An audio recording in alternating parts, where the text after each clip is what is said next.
За хамттайгаа ирэх үзэгч танд баярлалаа. Энэ цаг мөчид бид та бүхэн зочны ярилцлагын цагаа өргөхээр студиуд зочны ураад байна. За нийслэлийн хөрөнгө оруулалтын газрын дарга Нарант студиуд ирсэн байна. Үзэгч танд бид бас хөрөнгө оруулалтын чиглэлээр өнгөрсөн 4 жил бас юу хийгдсэн бэ? Улаанбаатар хот хэрхэн яаж хөгжиж байгаа вэ гэдэг мэдээллийг хүргэхээр студиуд зочноо урьсан байгаа. За Монгол улсын хүн амын 46% нь Улаанбаатар хотод амьдарч байгаа. Тэгэхээр Дэлхийн банкны мэдээллээс харахад хөрөнгө оруулалтыг татах чиглэлд Монгол улс 2013 оноос төлхөө анхаарч ажиллаж байгаа ч гэсэн үр дүн таараа байна гэсэн ийм тайлан илтгэлийг дурдаад байсан л да. Тэгэхээр өнгөрсөн жилүүдэд за энэ жилийн хувьд ч гэсэн бид хөрөнгө оруулалтыг хотдоо татахын тулд ямар ажлыг хэрхэн яаж хийсэн бэ гэдгээс соёлын ярилцлага хийх зүйтэй болов гэж бодож байна. Нийслэлийн хэмжээнд өнгөрсөн 2012-оос 15 онуудад нийтдээ 5000 гаруй төсөл арга хэмжээ хэрэгжсэн байдаг.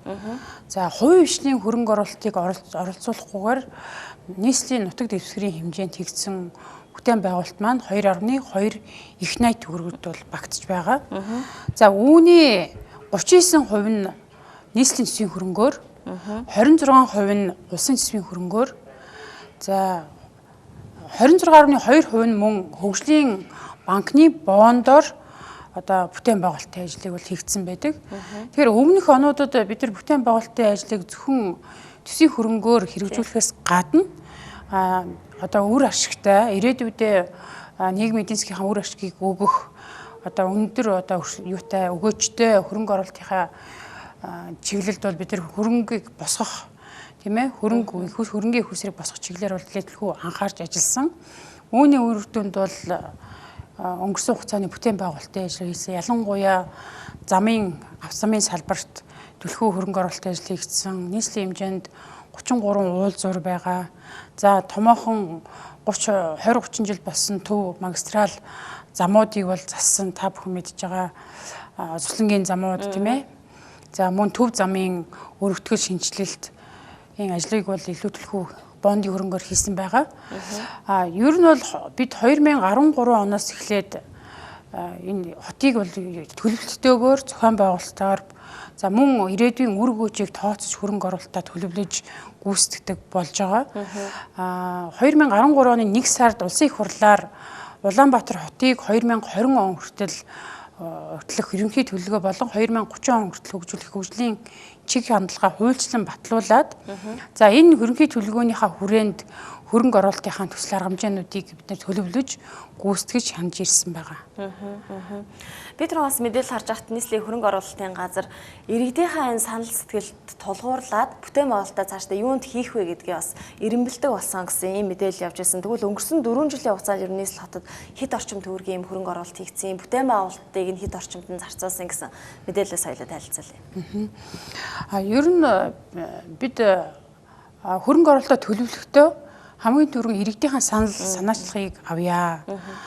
Энэ ч утгаараа бол бид нар хотын төсөв бол өөрөөр хэлбэл хүн амын орлогын албан татварын одоо бас бол дийлэн хэсэг нь бүрддэг учраас бид нар хотынхаа иргэдийн одоо амьдрах орчныг сайжруулах, амьдралын чанарыг сайжруулах чиглэлээр ямар ажлуудыг одоо хэрэгтэй байгаа, хэрэгцээтэй байгаа талаар хамгийн их судалгаа шинжилгээний ажлаас эхэлсэн байгаа.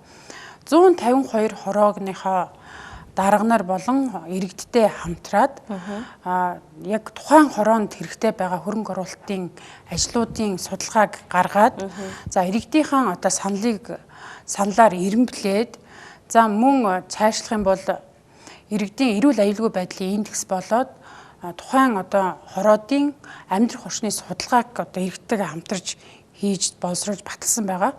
Тэр өнөөдрийн хөрөнгө оруулалт бол төлөвлөгдөхдөө эдгээр зүйлсийг хүчин зүйлсийг бол голлож одоо хөрөнгө оруулалтаа төлөвлөж одоо гүйцэтгэж ирсэн гэж ойлгож болно.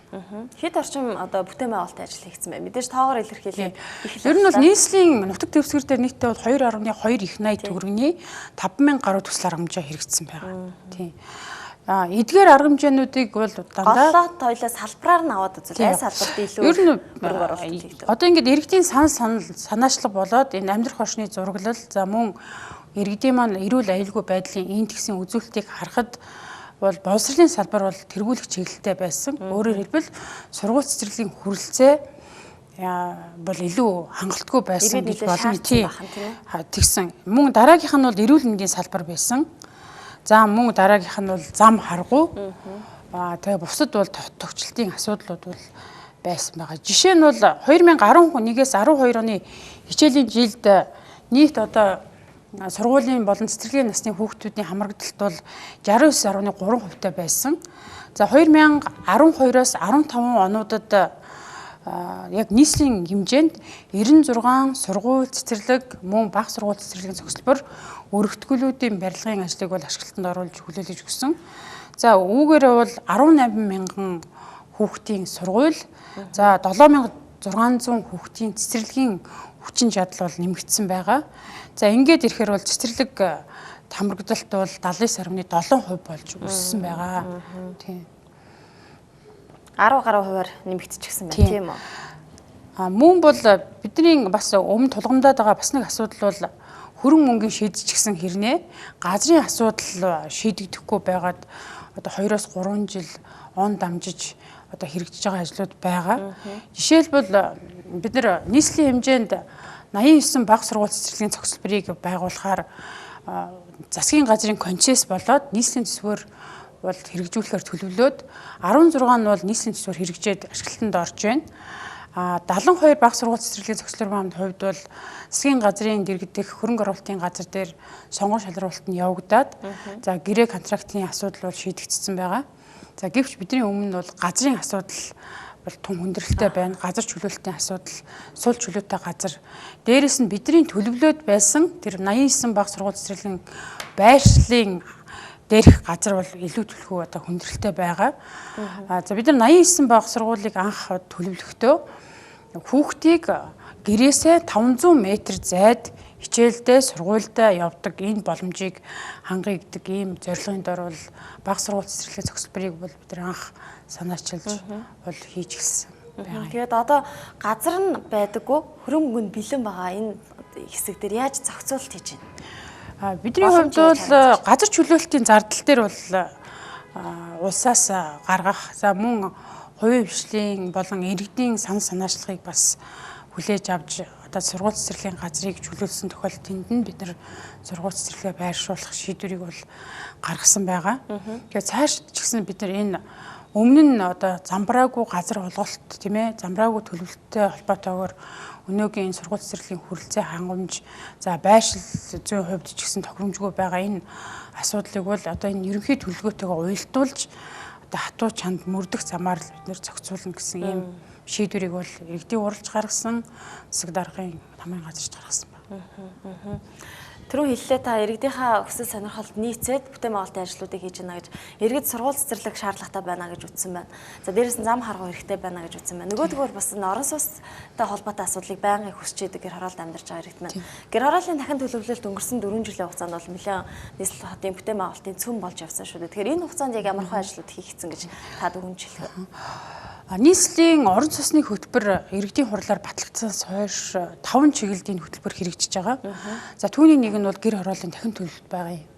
Тэр гэр хорооллын дахин төлөвлөлтийн хувьд бол өнөөдрийн байдлаар 22 байшил дээр 58 хэсэгчилсэн талбай дээр бүтээн байгуулалтын ажил хийгдэж байгаа.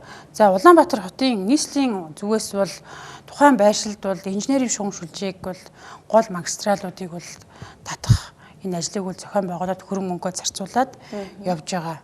За нийтдээ бол 38 компани оролцож байгаа. 8 дүүргийн 37 хороон дээр хэрэгжиж байгаа гэсэн үг.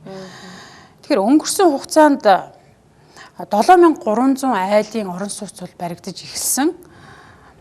Тэгээ 2014 он 15 онд бол 2000-аад айл 2000 гаруй айл бол ашиглалтанд орсон гэсэн мэдээллийг бол бид нар авсан байгаа. За мөн 500 айл өрөх бол нөгөө юугаа яасан хашаага байраараа солих гэрээ хийгээд ингээд явж байгаа гэсэн ийм мэдээлэл байгаа. За энэ жилийн хувьд бол 4400 орчим орон сууцыг ашиглалтанд оруулна гэд төлөвлөгөөтэй ажиллаж байна. Биелэл тэр байх юм шиг. Эндээс бид нар бол саяхан бас гэр хорооллын дахин төлөвлөлтийг эрчимжүүлэх үүднээс Монгол банк болоод Монгол банкуудын холбоо арилжааны банкудтайгаа бид нар хамтран ажиллах талаар уулзалтыг бол зохион байгуулад сая нийслэлийн иргэдийн хурлаас 20 тэрбум төгрөгийн одоо энэ гэр хорооллын орон сууцны бүтээн байгуулалтад зориулж төсөл хэрэгжүүлэхээр төлөвлөлөөд ингээ батлагдсан. Тэгэхээр арилжааны банкуудтай хамтраад хямд их үүсвэртэй зээлээр бол одоо энэ төсөл хэрэгжүүлж байгаа компаниудаа санхүүжүүлъя гэсэн ийм шийдвэрийг бол гаргаад ажил нь явагдаж байгаа. Тэгэхээр эрчимжээд ер нь төлөвлөгөөгөө биелүүлчихнэ л гэсэн хүлээлттэй байна. Тийм, энэ жилийн хувьд бол 80-аас дээш эхний ээлжинд бол бид нар тухайн орон сууцны барилгыг санхүүжүүлэхдээ, гүйцэтгэлийг санхүүжүүлэхдээ эхний ээлж нь 80-аас дээш гүйцэтгэлтэй орон сууцаа эхний ээлж нь санхүүжүүлнэ. Дараагийн ээлж нь 50-аас дээш гүйцэтгэлтэй орон сууцаа энэ хөтөлбөртөө хамруулъя гэдэг ийм хөтөлбөртэй яваад энэ нь бол тухайн төсөл хэрэгжүүлж байгаа компанийнхаа бас хариуцлагыг бас өндөржүүлэх хөшүүрэг болж байгаа гэж ойлгож болох юм. Та түр хэлсэн орон сууцтай холбоотой 5 ийм төсөл хөтөлбөр байгааг нэг нь гэр хорооллын дахин төлөвлөлтөө гэж. За юу гэдэг нь түрээсийн орон сууцч гэдэг юм уу? За энэ хуучин орон сууцнуудаа бас дулаалах энэ ажил бол зайлшгүй хийх төсөл ажлууд байгаа шүү дээ. Энэ хүрээнд та мэдээлэл өгч. За 5 одоо орон сууцны дэд хөтөлбөрийн нэг нь бол гэр хорооллын дахин төлөвлөлтөд сайн ярьлаа. Тэгэхээр түрээсийн орон сууц болоод мөн ашиглалтын шаардлага хангахгүй байгаа барилгыг дахин барилгажуулах төсөл бол мөн хэрэгжиж байгаа. 2013 онд бид нар түрээсийн орон сууцны хөтөлбөрийг анх бол ахмад болон хөгжлийн мэргэжилтэд иргэдэд зориулж 3 зайлын орон сууцыг ашиглалтанд оруулаад одоо иргэд маань амьдарч байгаа. За энэ жилийн хувьд бол 396 айлын орон сууцыг бид нар ашиглалтанд өгөхөөр явж байна. За 132 айлын орон сууц нь бол комиссийн ажиллаад бэлэн болцсон байгаа. Үүнээс гадна бид нар түрээсийн орон сууцны олон хэлбэрийг хэрэгжүүлэе гээд ажлын хэсэг бол байгуулагдаад нийслэлийн орон сууцны корпорац дээр ажиллаж байна. Тэгэхээр энэ ажлын хэсгээр бол түрээслүүлэх болон түрээслэн өмчлүүлэх тийм ээ урт богино хугацаанд түрээслэх гэсэн 2-3 хэлбэрийг иргэдэд санал болгоод явж байгаа. За энэ түрээсийн орон сууцны хөтөлбөртэй холбоотойгоор төлбөрийн чадварт нийцсэн орон сууцны одоо стратегийг бол бид нар өнгөрсөн онуудад батлуулаад энэ стратегтэйг уялдуулаад энэ бүх одоо хөтөлбөрүүдэд уялдуулан зохион байгуулж байгаа. Тэгэхээр энэ төлбөрийн чадварт нийцсэн орон сууцны стратеги буюу хямд өртөгтэй тийм ээ орон сууцны энэ стратегийн бодлого бичих баримтанд маань гол зорилтод одоо бүлэг маань бол саяас доош орлоготой иргэд маань байгаа.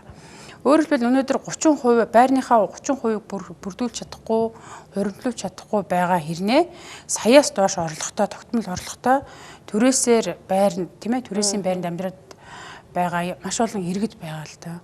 Тэгэхээр судалгаа хийсэн өнөөдрийн байдлаар 132,900 өрх саяас доош орлоготой байгаа. Эдгээр айлуудаа бид нар чанартай бөгөөд хямд сууцаар хангах зорилгыг бол тавьж ажиллаж байгаа. За энэ зорилгыг одоо бодитоогоор хэрэгжүүлэх үүднээс энэ түрээсийн орон сууцыг олон хэлбэрээр одоо зохион байгуулъя гэсэн энэ санаачлаг гараад ажлын хэсэг байгуулагдаад журмын төсөл нь бол батлагдаад үндсэндээ батлагдахын өмнө байдалтай шатандаа явж байна. Энэ ажлын хэсэгт бол би гар бие оролцоод ингээ явж байгаа. Тэгэхээр энэ хөтөлбөр маань юу вэ гэвэл одоо түрээслээд 3-5 жилийн дотор түрээслээд тэгээд 3-5 жилийнхэн дотор нөгөө орон сууцны хуримтлалынхаа санд тэм сар болгон тогтмол хуримтлуулад тэгээ 30% бүрдүүлсний дараад нь бол моргж орон сууцны урт хугацааны зээлд хамрагдаад өөрийнхөө орон сууцыг өмчлөлтөд авах энэ хэлбэр шүү дээ. Тэгэхээр иргэдийн маш их сонирхож байгаа чухал сэдэв байгаа. Тэгэхээр энэ журмын төсөл бол бэлэн болцсон. Тийм. Цэцэг даргад бол өргөн барьцсан. Удахгүй цэцэг дарга маань удирдах зөвлөл болоод тэгээ иргэдийн уралдаа өргөн бариад ингээд шийдэгдэх байх гэж би бодож байна. За ажлын хэсгийн үр дүнгээ би сая танилцууллаа. За ашиглалтын шаардлага хангахгүй орон сууцыг дахин барилгажуулах төслийн хувьд нийтдээ бол 10 байршил дээр сонгон шалруулалтын зарлаад бэлтгэл ажлыг хангаа явж байгаа. Тэгэхээр дүүргийн засаг дарганаар дүүрэг дээрээ ажлын хэсэг байгуулад энэ ажлыг бас зохион байгуулад явж байгаа. Ер нь бол бид нар өнгөрсөн хугацаанд нийслэл хот дээр эрх мэдлийг төвлөрүүлэх биш, дүүрэг цаашлах юм бол хороо руу тодорхой эрх мэдлүүдийг хуваарлах. Ер нь бол цаашдаа нийслэл бол яг төр захиргааныхаа ажлыг тийм ээ удирдлагынхаа ажлыг бол хариуцаад бусад одоо бүх эрх мэдлүүдээ бол дүүрэг рүүгээ шилжүүлэх гэсэн ийм хандлагатай ажиллаж ирсэн эрхчлүүлүүд ч гэсэн тэгэх байх гэж бодож байна. За ерөнхийд орчим ийм барилга гэдэг юм байна. Ашиглалтын шаардлага хаахгүй болсон дахин барилгажуулж газрын ашигтай байрлуулаад тийм ер нь бол хуучин барилгаа буулгаад шинээр барилгажуулахдаа тодорхой компаниуд маань төслөө бичээд ерөнхий төлөвлөгөөнд нийцсэн үү хэсгээр бол хянуулаад ингээд сонгуульч шалралтаа ордог. Тэгэхдээ нөгөө өмчийн эзэн болох иргэдийнхэн саналыг бол заавал авсан байх ёстой. Энэ бол тодорхой журмаар зохицуулагдаад явдаг. За өнгөрсөн хугацаанд бол хаан уул дүүрэг болон баян гол дүүргийн сонгуульч шалралт бол явагдаад компаниуд нь бол гэрээгээ хийгээд иргэдтэйгээ гэрээгээ байгуулад явж байгаа. Одоо иргэдийн өөрийнх нь өмч учраас иргэд өөрөө заавалжгүй одоо харилцан тохиролцож ээж гэрээгээ байгуулж ээж энэ төсөл хэрэгжих учиртай. За хамгийн амжилттай явж байгаа нь бол хаан уул байгаа. Ер нь бол цаашдад энэ төслийг хэрэгжүүлэхэд төсөл хэрэгжүүлэх компаниудаа санхүүгийн дэмжлэгээр хангах чиглэлд бол нийслэл болон дүүргүүд анхаарад ажиллаж байгаа.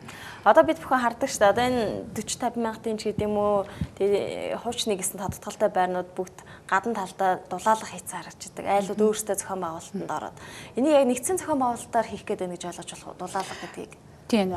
Одоо орон сууцны хөтөлбөрийн маань нэг хэлбэр тийм ээ. Дэд хөтөлбөр бол хуучны өгсөрмөл орон сууцыг дулаалах техник шинжилгээний ажлын төсөл байгаа. Тэгэхээр бид эхний ээлжинд бол өгсөрмөл орон сууцаа дулаалаад чаашлах юм бол бусад орон сууц руугаа орё гэсэн ийм төлөвлөгөө батлагдаад холбогдох журам нь бол иргэдийн урлаар батлагдаад явж байна. За энэ иргэдийн урлаар баталсан журмын дагуу төсөл маань мэдээж нийслэл дээр бол удирдах хоргонд байна. Дүүрэг болгон дээр дүүргийн засаг даргаар ахлуулсан төслийн нэгжүүд ажиллаж одоо иргэдтэйгээ энэ ажлыг бол зохион байгуулахаар бол төлөвлөж байгаа. Нийслэлийн хэмжээнд нийтдээ 1077 одоо өгсөрмөл орон сууц байгаа. Эднийг бол эхний ээлжинд дулаална. Тийм. За өнгөрсөн 10 сард нийслэлийн засаг дарга Новосибирск хотод айлчлаад за иргэдийн хурлын дарга болоод одоо засаг даргатаа самж бичиг зураад ирсэн. 3-4-р хорооллыг бол Новосибирскийн одоо хөрөнгө юугаар тусламжаар тусалцаатайгаар бол дулаалгахын төсөл байгаа. Тэгэхээр саяны дулаалгын төслийн журам бол нэлээд бас сайн зохицуулалттай журам болсон гэж ойлгож байна.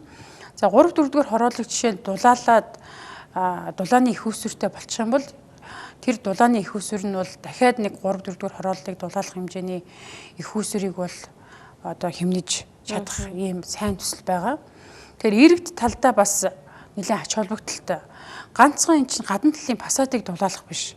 Угсармал орон сууцны хавтангуудыг, хануудыг бол хооронд нь хүчтгэх ажлыг хийгээд гадна фасадын дулаална. Мөн дээврийн болон зойрын дулаан алдалтыг бол багасгах ажил хийгдэнэ. За үүнээс гадна цонх болоод дотор талын шугам шүлжээ парыг сольж тэндээс алдах дулааныг бол хэмнэх ажлыг зохион байгуулна. За тэгээд хаалга, орсны хаалга лифт гэдэг ингээд ийж бүрэн цогцоор нь бол энэ дулаан алдалтыг багасгах юм сайн төсөл байгаа. Орчин суугчдаас зардал мөнгө гарах уу? Иргэдийн хувьд бол ер нь бол энэ төсөл маань өнөөдөр иргэдийн маань өмчийг чанаржуулах, насжилтын уртасгах, үн цэнийн өсгөх сайн талтай. Нөгөө талтаа улсд бол тэр хэмжээний дулааны их усрын эмнэлтийг бий болгож байгаа. Тэгэхээр энэ төсөл бол аль алинтай үр ашигтай төсөл. Тийм болохоор аль болох иргэдийнхээ нуруунд дээр бага ачаа өөрүүлэх чиглэлээр хөрөнгө мөнгийг босгох ажлыг бас зохион байгуулахаар энэ журамд маань тусгасан байгаа. Жишээ нь хүлэмжийн хий бууруулах олон улсын одоо сангууд байдаг. Жишээ нь Парисын протокол сая өнгөрсөн хугацаанд нийслэлийн засаг дарга очиод бас тодорхой уулзалтуудыг хийгээд ирсэн байгаа. Тэгэхээр тэр протоколд хамрагдаад бид нар дулааныхаа одоо алдагдлыг бууруулсан дүгнэлтийг аваад тухайн олон улсын экспертээр нь хүлээн шүүрүүлж чадах юм бол тэндээс бид нар бусалтгүй тусламж авах боломжийг бүрдүүлж байгаа. Энэ ажлаач гэсэн нийслэл бол зохион байгуулалт эхэлсэн гэж ойлгож байна. Гадна талаас хөрөнгө оруулалт татах чиглэлээр ажиллаж байна л гэсэн байна шүү. Тийм. Мөн бол одоо орон цусны тухай хууль болон эрчим хүчний хэмнэлтийн тухай хуулиудад тодорхой зарлуудыг улсаас төлөвлөж гүйцэтгэдэг ийм заалтууд байдаг. Тэгэхээр энэ бүх одоо хуулиудынхаа болон хөрөнгийн бололцоогоо бид нар ашиглах юм бол аль болох иргэдийн нуруунд дээрээ бага ачаа өрүүлэх. Дотоод болон гадаад нөөц болдог шагнал. Өнгөрсөн хугацаанд бид нар бас нөгөө төсвийн хөрөнгөөс гадна энэ боломжит бүх одоо хөрөнгийн их усруудыг дайшлах чиглэлээр бол харж одоо дайчилж ажиллаж байгаа. Тэрний нэг хэлбэр бол энэ дулаалгын төсөл байгаа.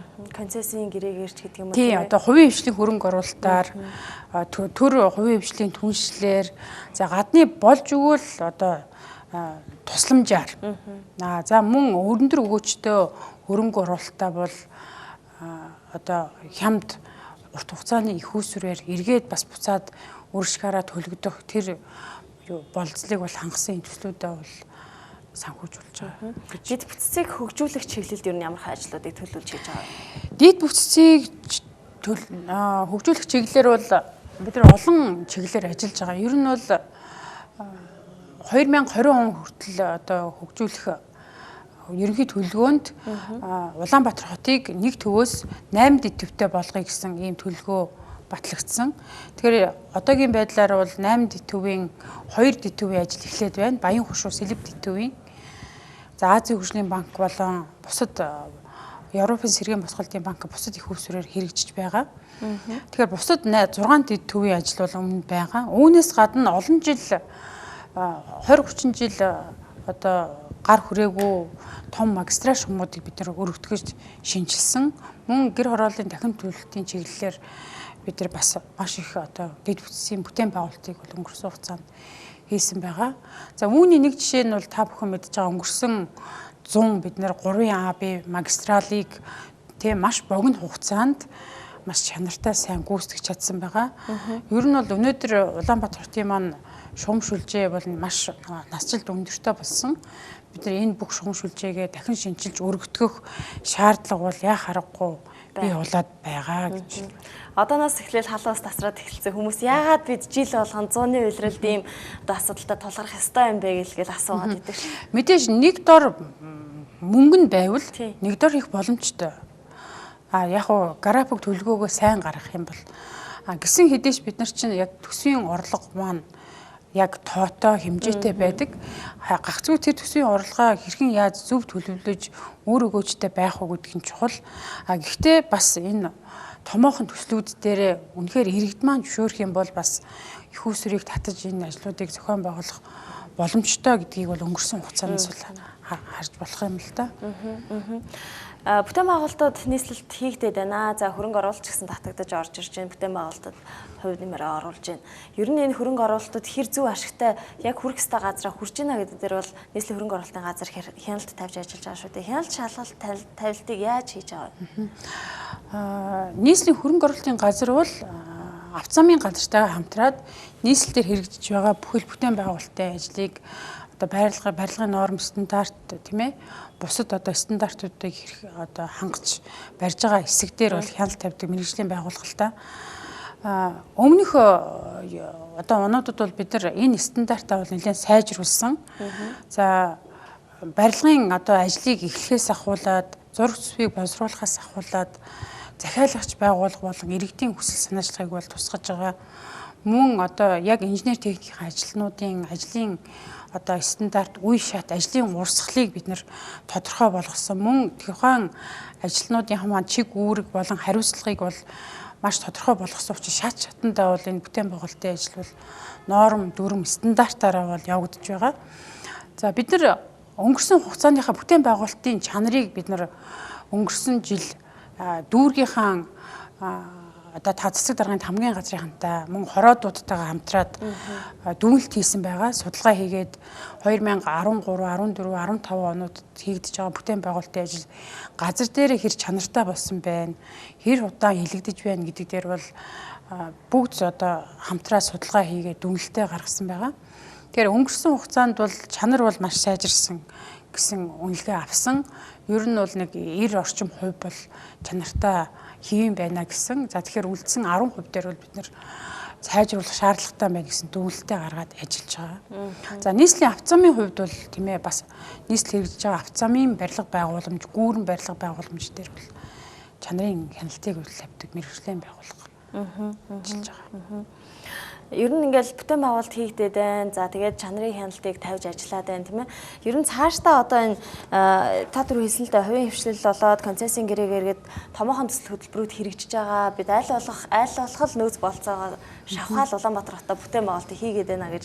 Энэ онд тэгвэл яг энэ чиглэлд яг ямар ажлууд хийж чинь гэдэг дээр та мэдээлэл өгвөл. Нийслэлийн иргэдийн хурал нэг 48 орчим төслийг бол концессор хийхээр баталсан. За мөн нийслэлийн хэмжээнд хэрэгжиж байгаа засгийн газраар баталсан концессийн жагсаалт бол бас байгаа. Тэгэхээр ер нь бол концесс бол яг эхлээд мэдж байгаа тийм ээ. Хувийн хвшил маань өөрөө хөрөнгөө гаргаад чанартай стандартын дагуу барьснаа нотлоод тэгээ гэрээгээ дүнсний дараа энэ нь бол төсвөөс тодорхой гэрээний хуваарийн дагуу төлөгддөг ийм хэлбэр байгаа. Тэгэхээр энэ хэлбэрийг бол бид нар өнгөрсөн хугацаанд ашиглаж ирсэн. За өнөөдрийн байдлаар бол яг концессор бол яг энэ жилийн хувьд бол 19 төсөл аргамжаа хэрэгжиж байна. За 20 төсөл аргамжаа сонгон шалралтынхаа шатанда явж байна. За 100 гаруй төсөл нь бол бэлтгэл ажлын түвшинд явж байна гэсэн ийм мэдээлэл байгаа. За өнгөрсөн онд бол жишээ нь бид нар Налах дүүргийн 5 дугаар хороонд 1000 куб метрийн хүчин чадалтай бага урын цэвэрлэх байгууламжийг бол ашиглалтанд оруулсан, мөн төрийн төсөлмжийн салбаруудын пунктуудыг ашиглалтанд оруулсан. За гол замуудаа бид нар одоо жишээ нь Туслангийн зам, тийм бусад замуудыг бол тодорхой хэсгийг нь бол иргэн төлөгдөх одоо зарчмаар бол зохион байгуулсан байгаа. За улсын концессийн хувьд бол та бүхэн мэдж байгаа саяхан 38 73 дугаар сургуулийн ажил бол эхэлсэн байгаа. За мөн 32 14 дугаар сургуулийн ажилдаа бусад сургуулиудын маань өргөтгөл шинжилтэй ажил бол одоо засгийн газрын хөрөнгө оруулалтын газар дээр зохион байгуулалтад явж байгаа. Хяналт нь нийслэлийн хөрөнгө оруулалтын газар дээр хийгдэхээр гэрээ контрактанд байгуулагдаад явж байгаа. За баярлалаа. Эрхэм үзэгчдээ бид та бүхэнд зочны ярилцлагын цагаа хүргэлээ. За Улаанбаатар хотод сая 396 мянга гэсэн баха. Бараг сая 400 мянга орчим иргэн амьдарч байна. За тэгвэл яг энэ Улаанбаатар хотод маань хийгдэж байгаа хөрөнгө оруулалтаар хийгдэж байгаа бүтээн байгуулалтын ажлууд ямар байгаа юм бэ? Бид өнгөрсөн 4 жилийн хугацаанд Улаанбаатар хотод ямар хэмжээний бүтээн байгуулалт хийсэн бэ? Аль салбарт илүү бүтээн байгуулалтууд явагдсан бэ гэдэг тал дээр нийслэлийн хөрөнгө оруулалтын газрын дарга Нарантья студид ирж үзэгч танд тодорхой мэдээлэл өглөө. Анхаарлаа хандуулж үзсэн үзэгч танд баярлалаа. Урилгыг хүлээн авч ирсэн танд их баярлалаа. За баярлалаа. За баярлалаа.